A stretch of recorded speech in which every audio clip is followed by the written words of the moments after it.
My beloved friends, let us come together for a moment of quiet recognition. Not the recognition of a God afar off, not the recognition of a power to be persuaded, but the recognition of a presence already here, already complete, already functioning as the life within us. Before a single word is spoken, before a single thought is formed, that presence is the activity of our being. And it is in this sacred understanding that we begin to touch the great paradox of prayer. For thousands of years, men and women have prayed. They have knelt beside beds. They have stood in holy temples. They have cried out beneath the stars, and still they have wondered why their prayers seemed unanswered. They prayed for health, yet the body remained weak.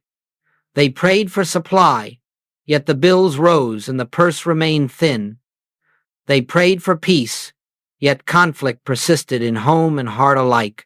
And so the world has concluded, sometimes in sorrow, sometimes in bitterness, that God must be withholding something, or that God must be slow to respond.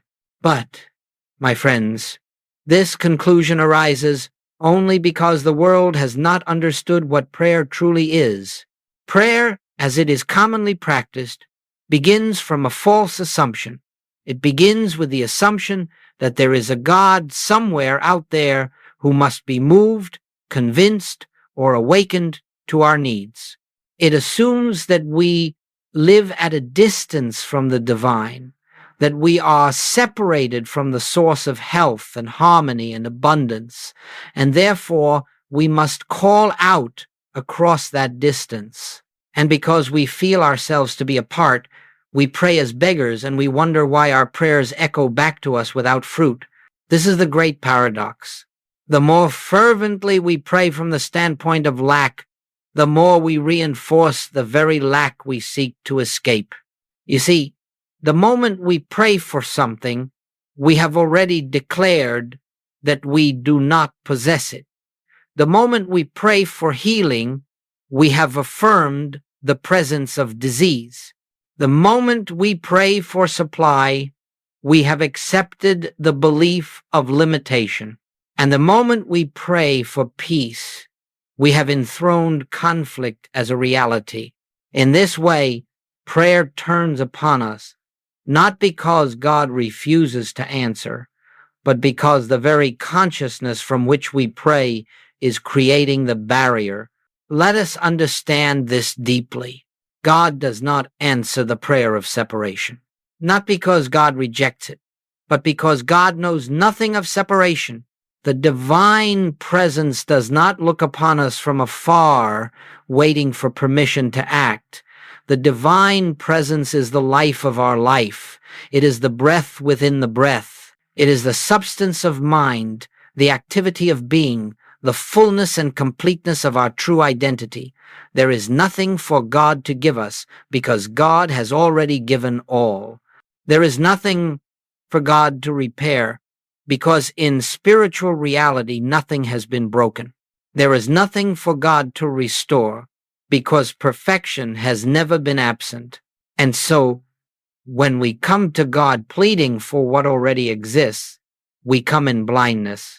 We come not with faith, but with fear. We come not in recognition, but in ignorance of the truth. And the heavens cannot respond to ignorance, not because of judgment, but because the law of consciousness is unchangeable.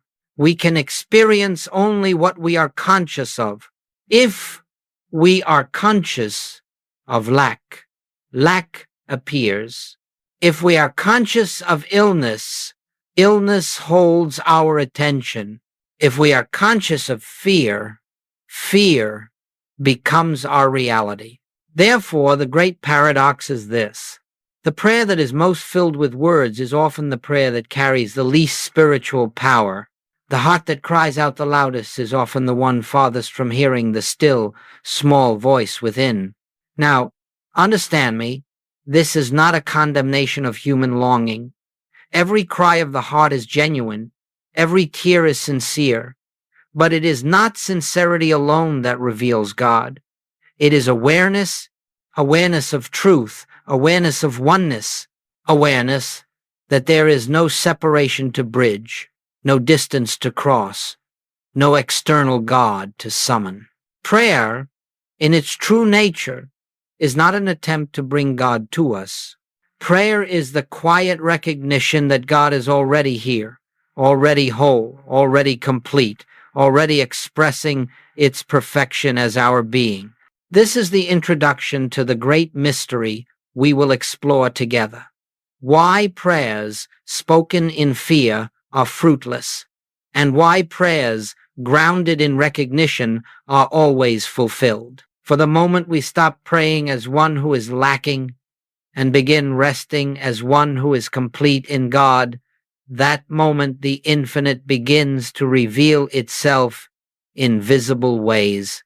Let us hold this lightly for now, just the faint recognition that perhaps we have been praying in the wrong direction, not upward, but outward, not toward God, but away from the God already present at the center of our being.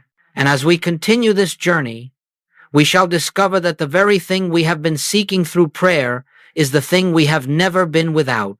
Let this understanding open the way for what comes next. My friends, as we move more deeply into this work, let us approach the heart of the matter with great humility. For the errors we uncover now are not the mistakes of bad people, but the innocent misunderstandings of those who have sincerely sought the face of God, yet have been taught to look in the wrong direction. And so we must handle this teaching gently, with compassion for ourselves and for the world, as we unveil the false foundation upon which most human prayer has been built. Let us begin with a simple observation. The vast majority of prayers arise from a sense of lack, a sense that something essential is missing, a sense that life has turned against us, and that unless God intervenes, we shall not survive. This sense of lack may appear as sickness in the body, as fear in the mind, as conflict in the home, or as insufficiency in finances. But regardless of its form, the foundation is the same, a deep conviction that we stand apart from the source of good. And it is this conviction, this belief in separation, that forms the root of all unanswered prayer. When one believes themselves to be separate from God, prayer becomes an attempt to overcome that separation. We plead, God, come to me. We beg, God, help me. We cry, God, change this condition. But do you see the premise upon which all of these prayers are built? That God is somewhere else. That God is not already present. That God must be summoned as though he were reluctant or distant. My dear friends, nothing could be further from the truth. Goldsmith taught, and the mystics of all ages have affirmed, that God is not a distant deity responding to requests. God is the very life of your life, the breath you breathe, the consciousness through which you see. There is no moment and no place in which God is not. But so long as you believe in separation, you will pray as though God must be brought into a situation rather than recognized within it. Now let us look honestly at what this false foundation does within our consciousness. When you pray for health, you have already agreed that disease is real. When you pray for supply, you have already accepted lack as a fact. When you pray for peace, you have acknowledged conflict as a power. The moment you pray from the standpoint of need, you have given need authority. And the moment you give need authority, you cannot escape the experience of it. This is why Jesus taught, take no thought. He was not indifferent to human suffering. He was simply pointing to the spiritual truth that the moment you take thought for a condition, whether it be the desire to achieve or the fear of losing, you have slipped back into the belief that your life is separated from God. The false foundation of human prayer is not that it asks for too much, but that it asks for anything at all. For in asking, we affirm lack. And in affirming lack, we bind ourselves to the very experience from which we wish to be free. Let us examine this gently. When a man prays for money, is he not silently saying, I am without? When a woman prays for healing, is she not inwardly declaring, I am broken? When a parent prays for safety, is he not affirming danger has power over us? This hidden belief is what blocks the inflow of spiritual realization, not because God withholds, but because consciousness can only express what it acknowledges as true. If you acknowledge lack, lack is what appears. If you acknowledge separation, separation is what you feel. If you acknowledge fear, fear is what governs your perception. But understand this deeply. These conditions have no power of their own. They are shadows cast by the belief in separation. They are illusions born from the false assumption that you stand outside the kingdom of God looking in. The moment that belief dissolves, the illusion dissolves with it. This is why Goldsmith insisted that all spiritual work begins with the correction of consciousness. Not the correction of the body, not the correction of finances, not the correction of circumstances, but the correction of the inner belief that created those appearances in the first place. If your consciousness begins from separation, you can pray 1,000 prayers, and they will all be echoes of the same illusion. But if your consciousness begins from oneness, a single moment of recognition will accomplish more than years of pleading. And so we are invited now to cross a threshold, to let go of the belief that prayer is a request made from earth to heaven, and to discover that true prayer is the silent awareness of heaven already present on earth. Let us proceed with this understanding as our foundation, for only then can we approach the real meaning and power of prayer. My friends, let us now come into a deeper atmosphere of stillness, for what we are about to contemplate is not a doctrine, not a theological statement, not a mystical riddle. It is the spiritual foundation upon which Jesus built his entire ministry. And it is the very truth Joel Goldsmith dedicated his life to revealing. I and the Father are one. These 7 words contain the whole secret of answered prayer, the essence of Christ consciousness, and the very heart of spiritual liberation. Yet through the centuries they have been recited but not realized, repeated but not understood. When Jesus spoke these words, he was not placing himself above humanity, nor was he claiming an exclusive relationship with God. He was stating the eternal truth about the true identity of every man, every woman, every soul that has ever lived. He was unveiling the spiritual fact that God is not external to us. God is the source, the substance, the life, the breath, the very consciousness in which we exist. I and the Father are one does not mean that the human Jesus was one with God. It means that the divine life expressing as Jesus was inseparable from its source, and the same divine life expresses as you. This principle is the cornerstone of all spiritual healing, all spiritual supply, all spiritual harmony. For if God and man are one, then there is no separation to bridge, no distance to overcome, no request to make. All that God is, man already embodies. All that God has, man already expresses. All that God knows, man already reflects. There is no prayer that can bring God closer than this oneness. There is no meditation that can unite what has never been divided. There is no ritual that can merge what has always been one life. You see, the moment prayer begins with the assumption that God must come to you, you have already denied oneness. You have already placed yourself outside the infinite, outside the kingdom, outside the very fullness that is your own being. And in that single innocent act of believing yourself separate, you create the experience of separation. But once you know that I and the Father are one, prayer becomes something entirely different. Prayer becomes recognition, not request. Prayer becomes awareness, not asking. Prayer becomes resting in the truth, not reaching for a blessing. Let us examine what this means in practical terms. When Jesus healed, he did not ask God to heal. He recognized the perfection of God already functioning as the truth of the individual before him. When he multiplied loaves, he did not ask God for more food. He acknowledged the infinite supply already present in consciousness. When he stilled the storm, he did not plead with God to calm the winds. He rested in the awareness of one presence, one power, one law governing all. Every miracle Jesus performed was simply the effortless expression of the consciousness of oneness. And, my friends, when we glimpse even the faintest measure of this same consciousness, the same principles operate in our experience. We are not asked to imitate Jesus' works through technique.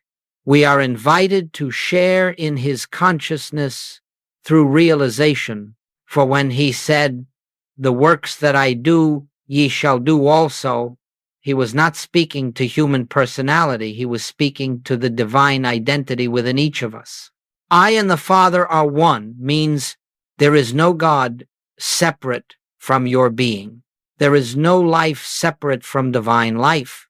There is no mind separate from divine mind. There is no supply separate from divine substance. There is no health separate from divine wholeness. All that appears as your existence is actually the activity of God expressing itself as you. And the more you recognize this truth, the more your human experience yields to the spiritual reality that has always been present. Now, understand this clearly. Oneness cannot be achieved. It cannot be improved. It cannot be strengthened. It cannot be lost. It can only be recognized or ignored. It is the eternal, unchanging truth of your being. When you pray from the standpoint of separation, you are ignoring it. When you pray from the standpoint of oneness, you are recognizing it. This is why so many prayers go unanswered, not because God is unwilling, but because the prayer denies the very truth through which the answer can be revealed. Jesus lived from a state of consciousness in which the Father was not a far-off deity, but the very essence of his being. He lived from the awareness that God was the life within the illness, the substance behind the seeming lack, the peace beneath the storm, the light within every person he met. And as this awareness filled his consciousness, harmony manifested effortlessly.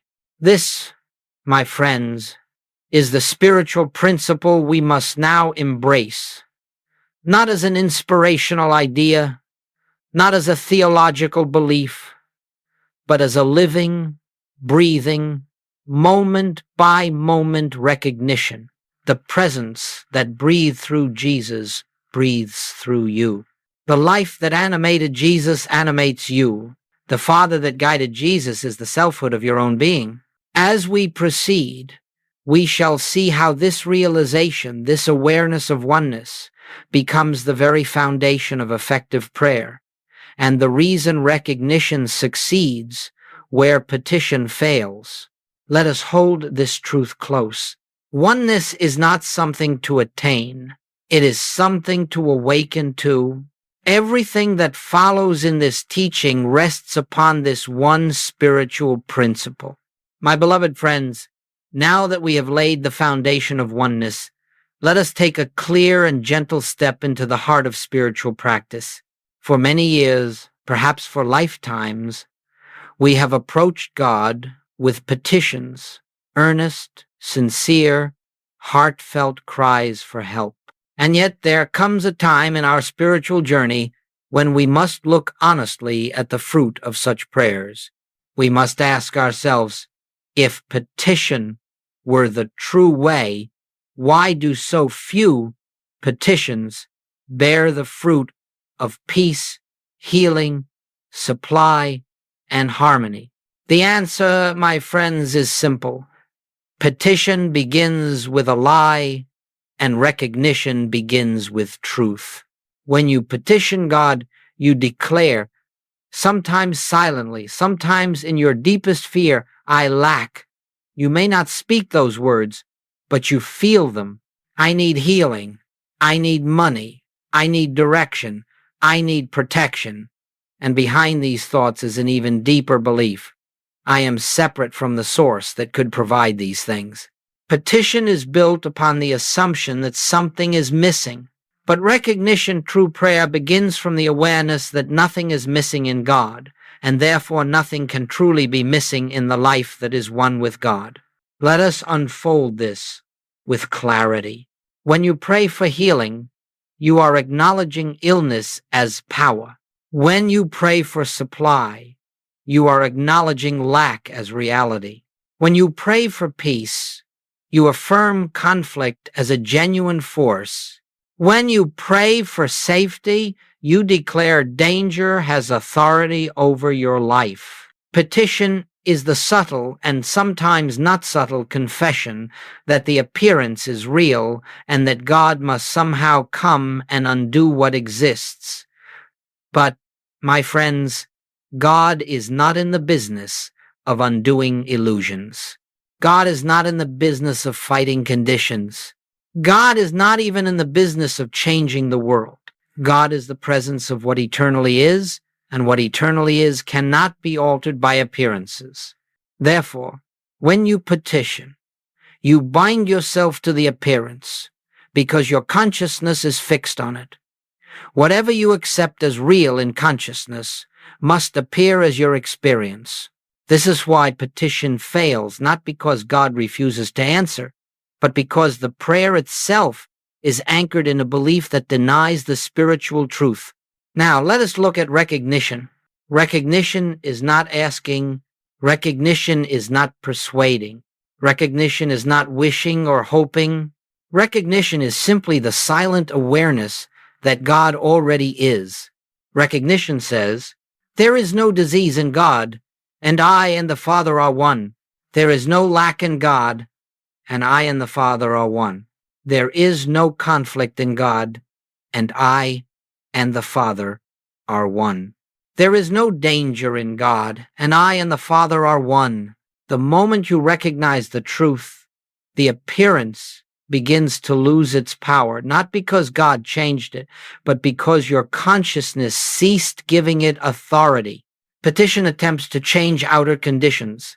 Recognition transforms inner awareness, and outer conditions follow. Jesus did not petition. Not once do we find him saying, Father, please heal this man, or Father, please multiply this food, or Father, please calm this storm. Jesus did not ask God to intervene because he lived in the realization that God was already the only activity present. He lifted his eyes not physically, but spiritually into the awareness of God as all in all. And in that consciousness, disease had no reality, lack had no reality, discord had no reality, danger had no reality. They had no spiritual law to support them, no presence to sustain them, no substance from which to draw. Therefore, when Jesus recognized the truth, the appearance dissolved, not by power, but by light. A shadow cannot survive when a lamp is lit. Likewise, a discordant appearance cannot survive when truth is recognized. This is why recognition succeeds. It aligns consciousness with reality, and the illusion has nothing to cling to. My friends, do not mistake this for mental magic, for positive thinking, or for the manipulation of thought. Recognition is not an attempt to change the outer world, but a resting in the inner truth. There is no force in recognition. There is no strain. There is no effort. It is simply the realization that God is, and because God is, the appearance has no true law behind it. When you recognize the truth, you do not change the world. You simply stop believing the world's false testimony. And the moment you stop believing it, it begins to fade. This is why Goldsmith called recognition the secret of spiritual demonstration. It is not supernatural. It is not miraculous. It is the natural outflow of a consciousness that no longer accepts lack, illness, or fear as real powers. In recognition, we do not speak to God, we listen. We do not request, we receive. We do not plead, we rest. We do not strive, we surrender. And in the quietness of that surrender, God reveals the wholeness that has always been present. Let us hold this in deep humility. Petition is the cry of a mind that believes in separation. Recognition is the song of a soul that knows its oneness with the infinite.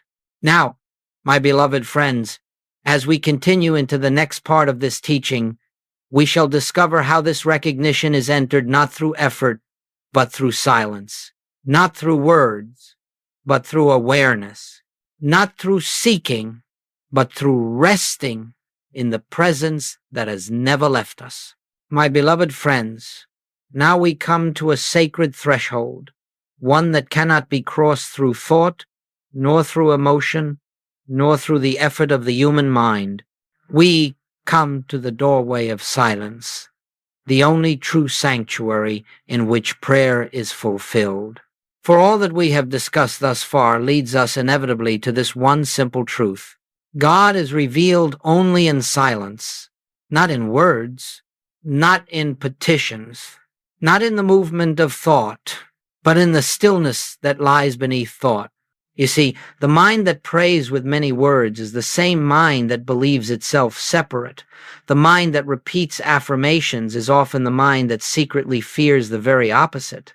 The mind that argues, that declares, that insists, that demands, even in spiritual language, has not yet yielded to the presence.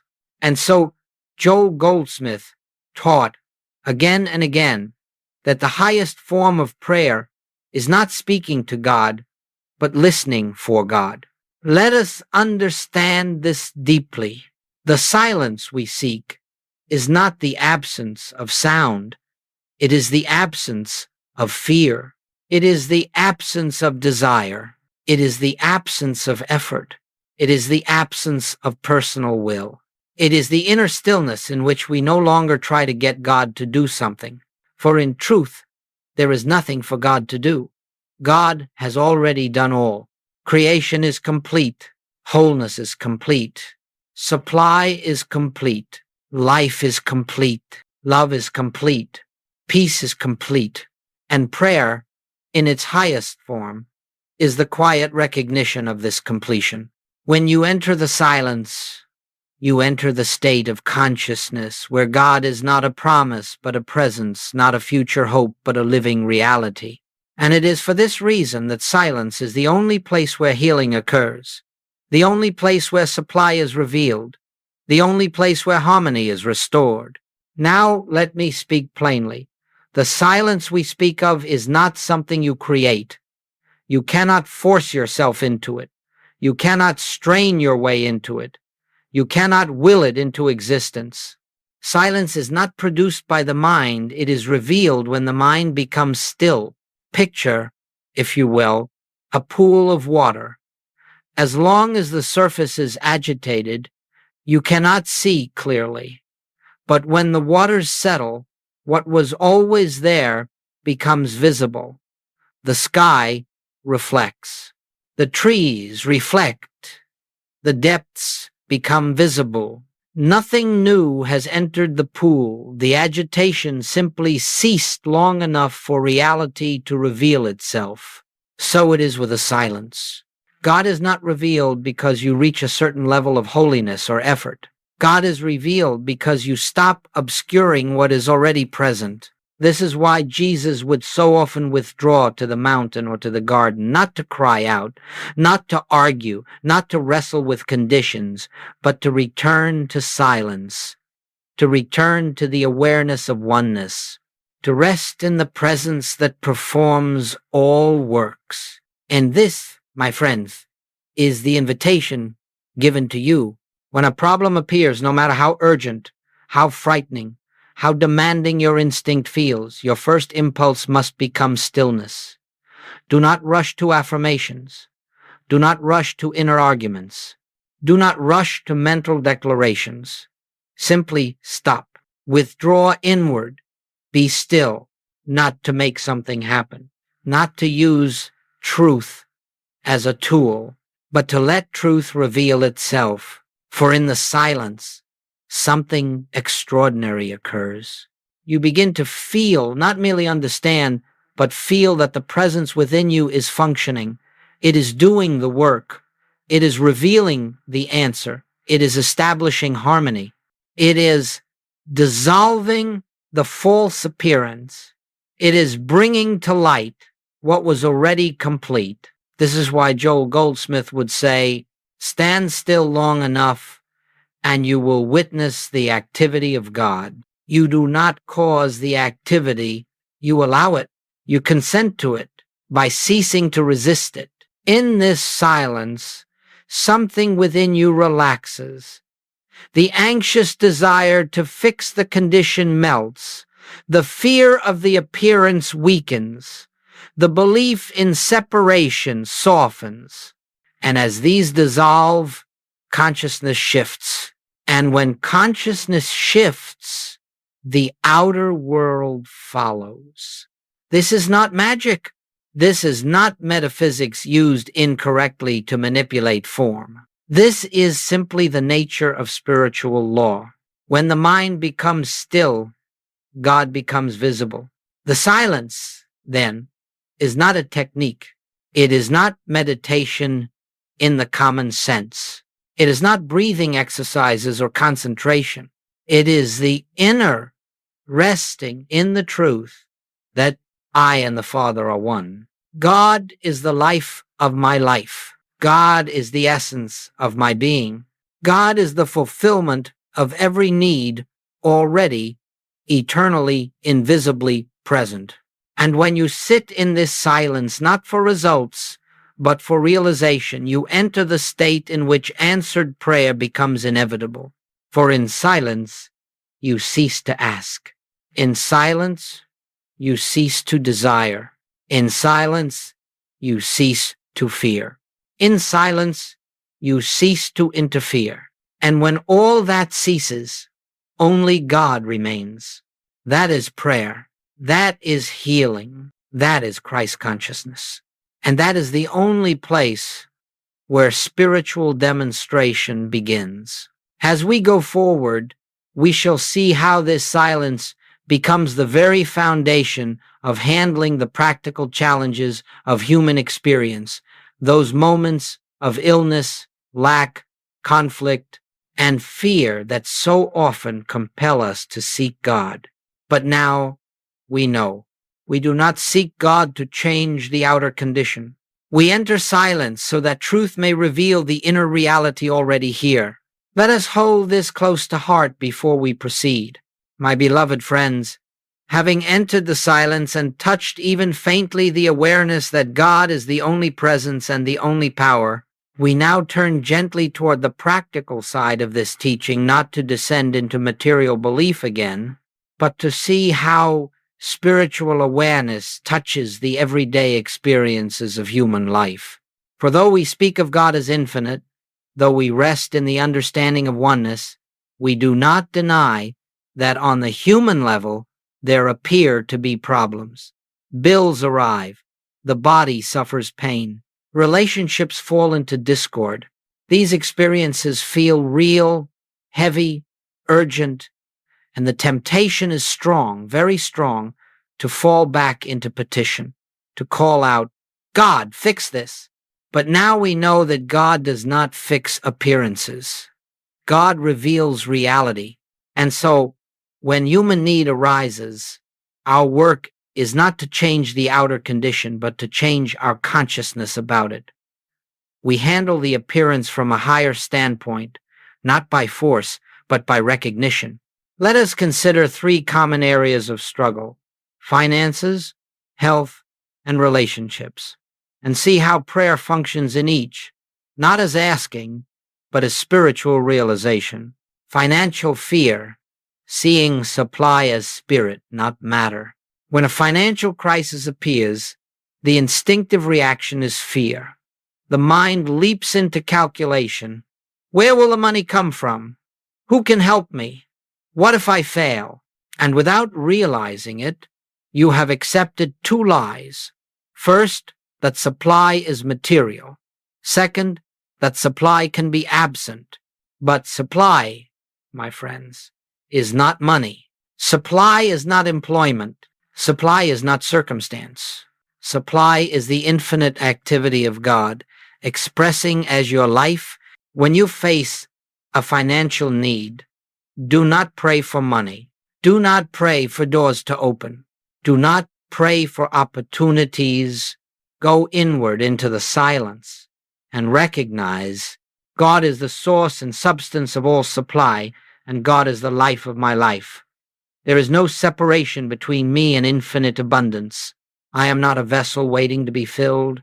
I am an expression through which infinite supply flows. You do not pray to attract supply.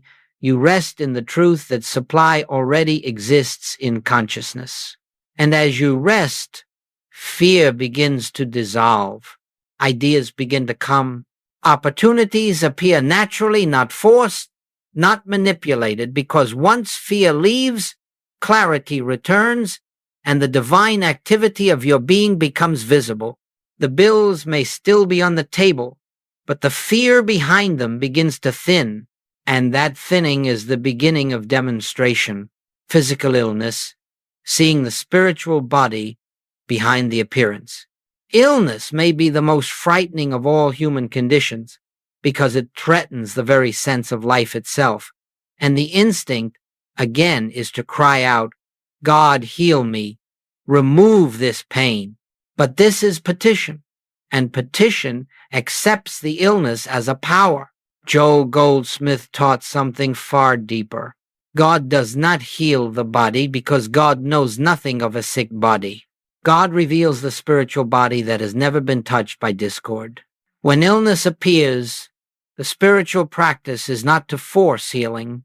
It is to withdraw from the belief that the body is material, separate, vulnerable. In silence, one begins to feel, perhaps faintly at first, that life is not in flesh. Life is the activity of God.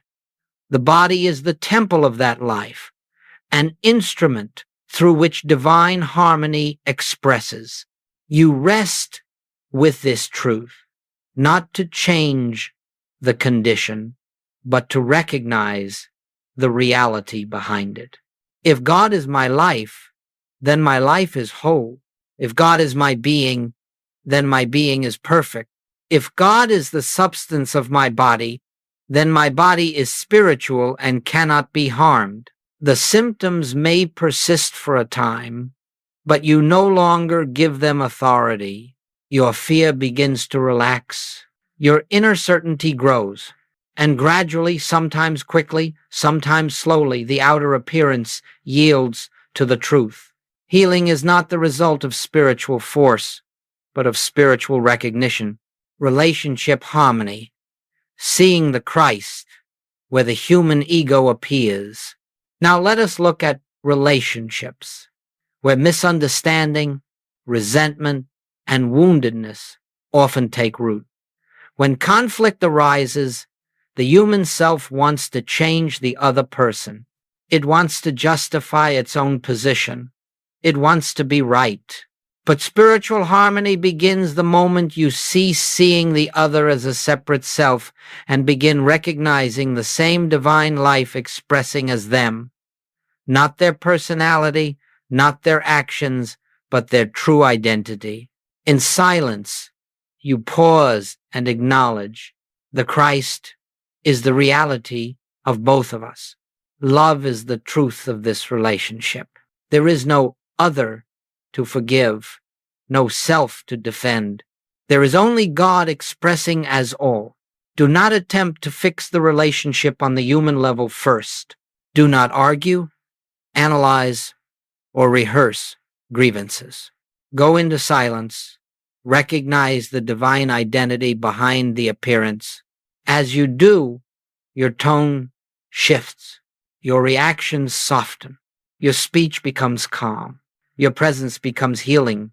You will find that the atmosphere changes not because you change the other person, but because you recognize the truth that governs both of you. And this recognition does what argument never can. It dissolves the illusion of separation, the common thread in all need. Whether the need is financial, physical, or relational, the pattern of spiritual practice remains the same. Do not attempt to change the outer appearance. Enter silence. Recognize the spiritual truth already complete, already present. Let fear dissolve in the light of recognition. Watch as outer form adjusts to inner realization. Prayer in times of need is not battle. It is not effort. It is not pleading. It is not mental force. Prayer is the quiet, resting in the truth that God is the only life, the only law, the only substance, the only presence, the only power, and that this God is expressing itself as your very being. This is the practical application of prayer, not as petition, but as recognition. And as recognition deepens, need begins to lose its urgency. Fear loses its grip. Conditions lose their authority, and we discover, sometimes to our astonishment, that the very thing we were seeking was present all along. Now, my beloved friends, with this foundation laid, we move to a spiritual truth still deeper, one that touches the core of all healing and all transformation, the yielding of the personal self, the dissolving of the sense of me, the recognition that God alone is the actor in every demonstration. My beloved friends, we have now walked together far enough along this path that a deeper revelation is ready to unfold, one that quietly stands at the doorway of all true spiritual demonstration. It is the realization that prayer begins to work only at the moment when you stop working. When the personal self yields, God takes over. And until that yielding occurs, even the most sincere praying cannot bring forth the fruit of divine grace.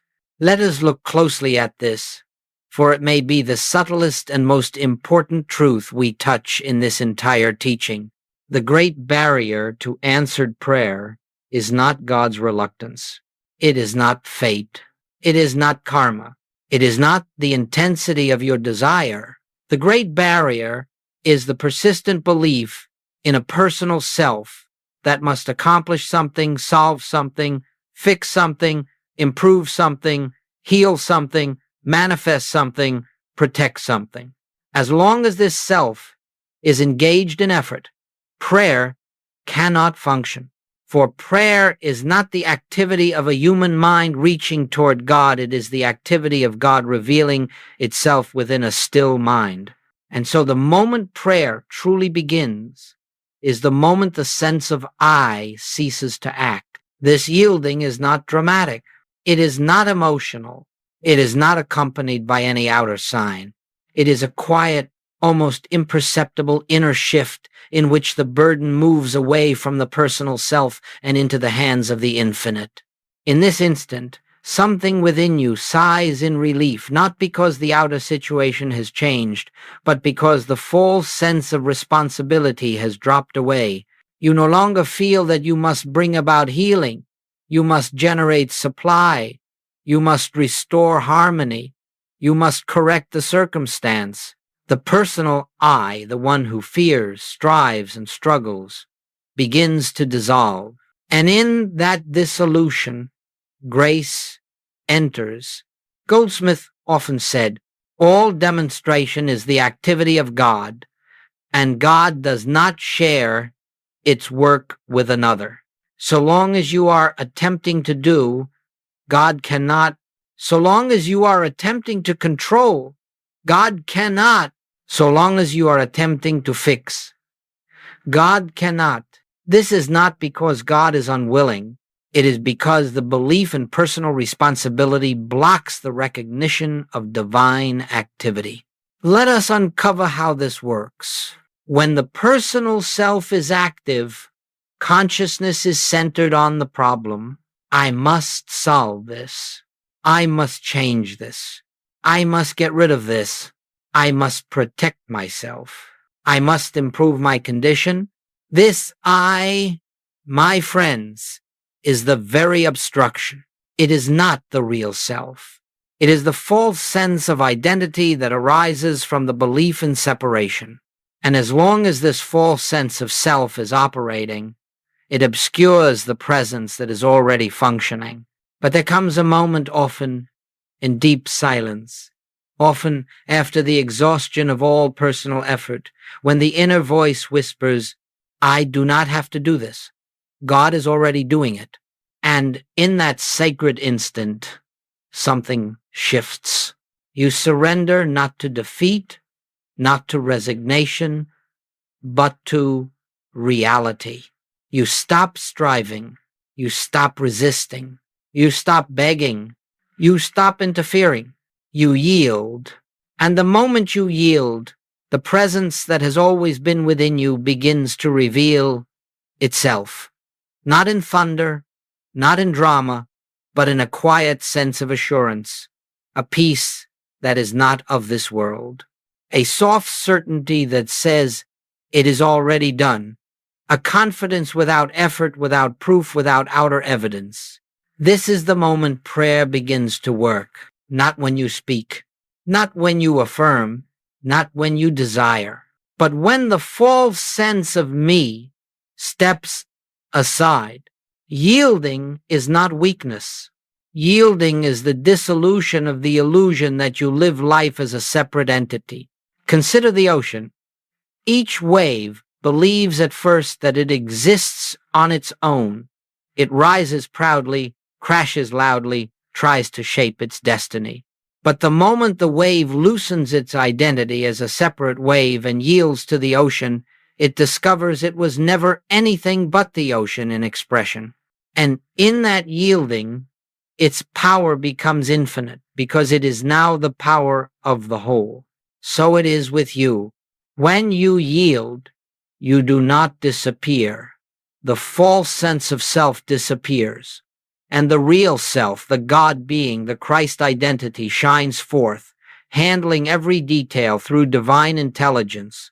This is why healings occur. This is why supply appears.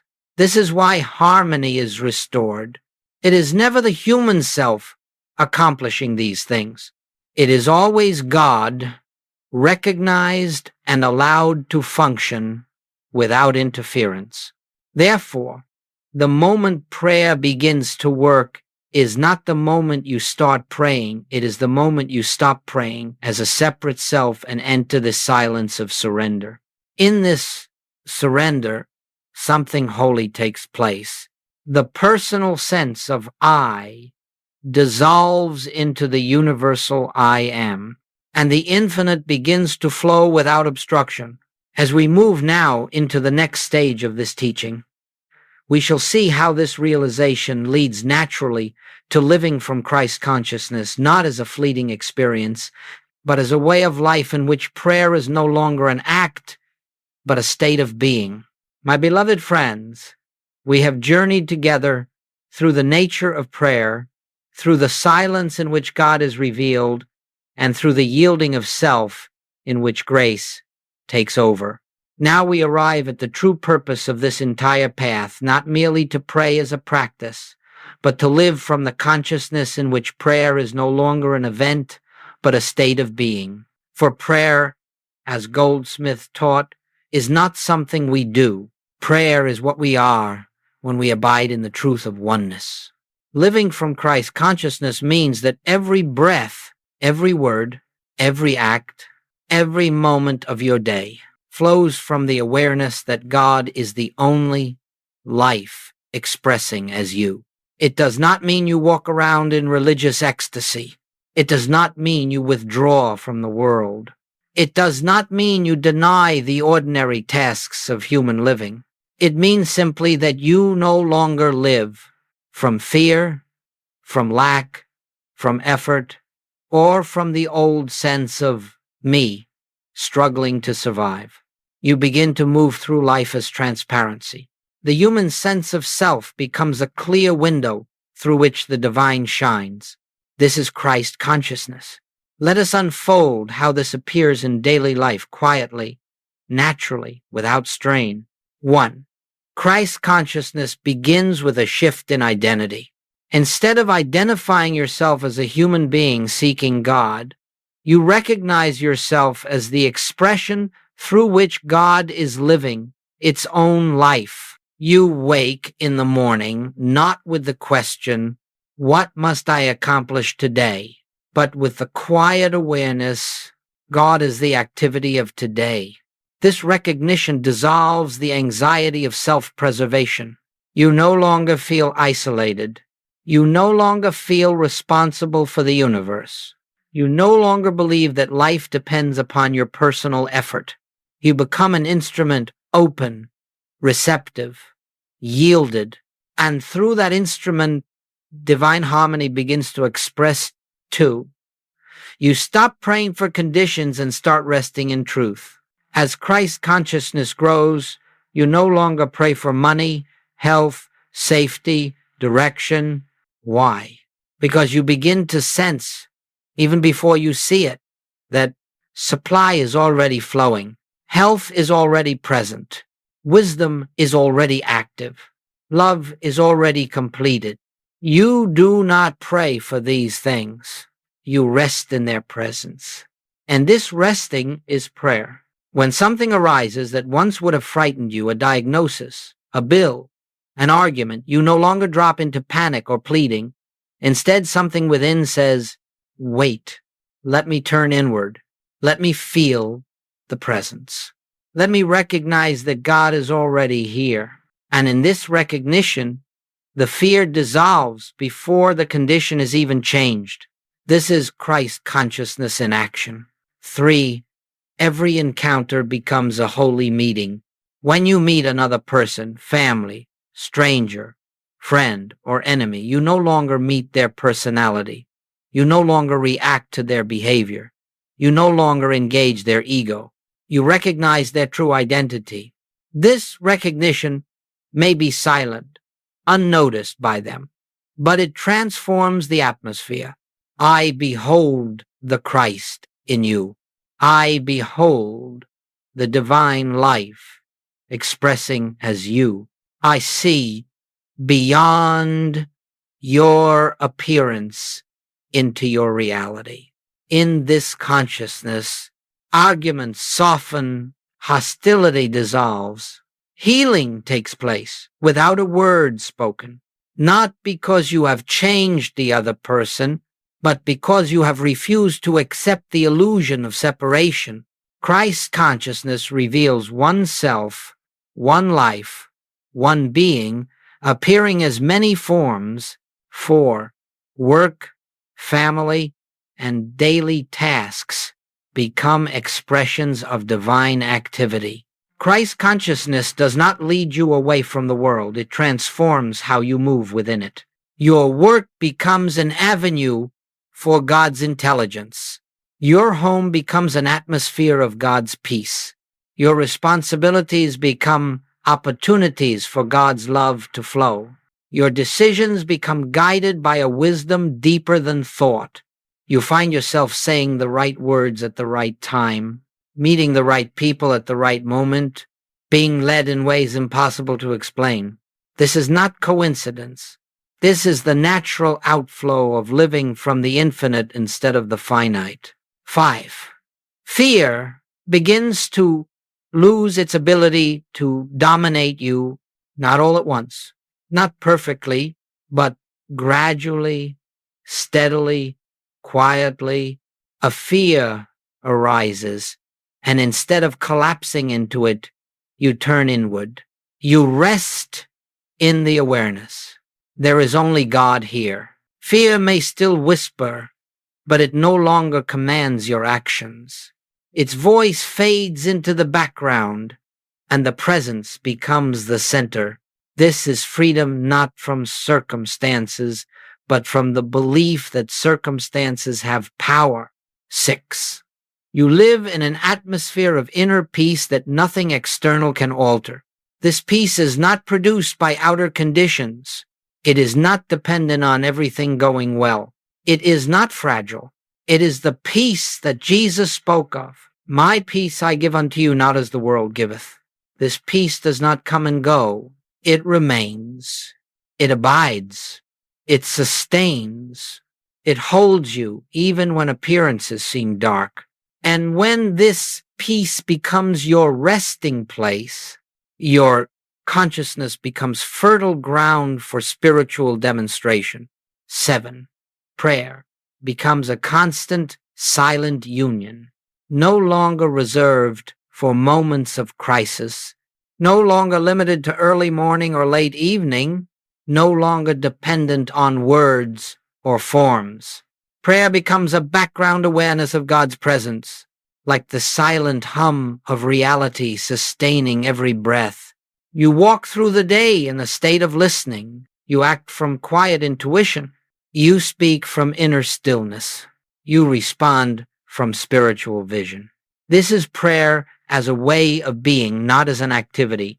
And in this state, everything you do is guided.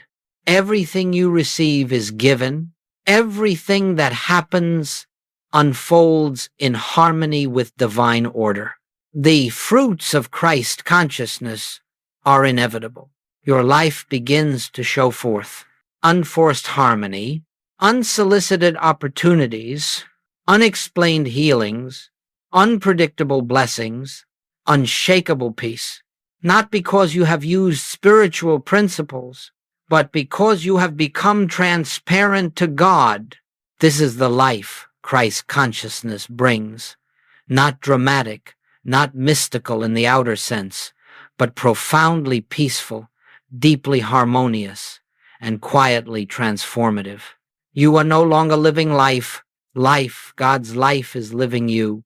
And that, my beloved friends, is when prayer ceases to be something you do and becomes the very atmosphere of your being. My beloved friends, as we bring this teaching to its gentle close, let us come again into the stillness with which we began. For everything we have touched together, every principle, every realization, every glimpse of truth has been guiding us toward one sacred awareness. The presence is already here. The kingdom is already within you. The work is already finished. Prayer does not create this presence. Prayer does not persuade this presence. Prayer does not activate this presence. Prayer reveals what has been true from the beginning. Throughout this journey, we have seen that the human approach to prayer, petition, pleading, striving, cannot reveal the activity of God because it begins with the belief that God is absent. But the spiritual approach, the infinite way, begins with the truth that God is the only presence, the only power, the only life, the only mind, the only reality. And from that standpoint, prayer becomes not a bridge to reach God, but a window through which we see God already present. Let us hold this in our hearts. You are not moving toward God. You are not lifting yourself to God. You are not earning God's attention. You are awakening to the truth that God has never left you. God cannot leave you. God is the very substance and life of your being. When Jesus said, "It is finished," he spoke not of the end of a life, but of the eternal completeness of God's creation. And Joel Goldsmith spent his life showing us how to live from that completion. So now, as we close, let us gently gather the essence of all we have heard. Prayer begins with stillness, not words, not effort, silence. Silence reveals oneness. I and the Father are one becomes not a belief but an experience. Oneness leads to recognition. We stop asking God to change the world and begin seeing God as the reality behind the world. Recognition dissolves fear. Fear cannot survive in the presence. Fear dissolving allows grace to flow, not because we earned it, but because it was always flowing. Yielding the personal self is the turning point. When the false I steps aside, the real I am shines forth. Christ consciousness becomes a way of being. Prayer becomes life. Life becomes prayer. And now we return to the presence not as seekers, but as those who have remembered. Let us rest in this simple, profound truth. All spiritual good is already present. Nothing needs to be added. Nothing needs to be removed. Nothing needs to be improved. Your only work is to recognize what already is. When fear arises, return to the presence. When conflict appears, return to the presence. When lack tempts you, return to the presence. When illness threatens, return to the presence. When uncertainty shakes you, return to the presence. When joy fills you, return to the presence. When peace embraces you, return to the presence. For in the presence there is no problem and no solution. There is only God, omnipresent, omniactive, omniscient, the infinite unfolding itself as your very life. My beloved friends, your spiritual journey does not end here. It begins anew every time you enter silence. It deepens every time you yield the personal self. It expands every time you recognize the Christ within. But the greatest truth you can carry from this moment is this: you are already one with God. You have never been otherwise. And prayer is simply the remembrance of that eternal union. May you walk gently in this awareness. May you rest often in the silence. May you live from the Christ within. And may the presence reveal itself to you in every breath, every moment, every unfolding of your life. For the presence is here. The kingdom is within. And truly it is finished.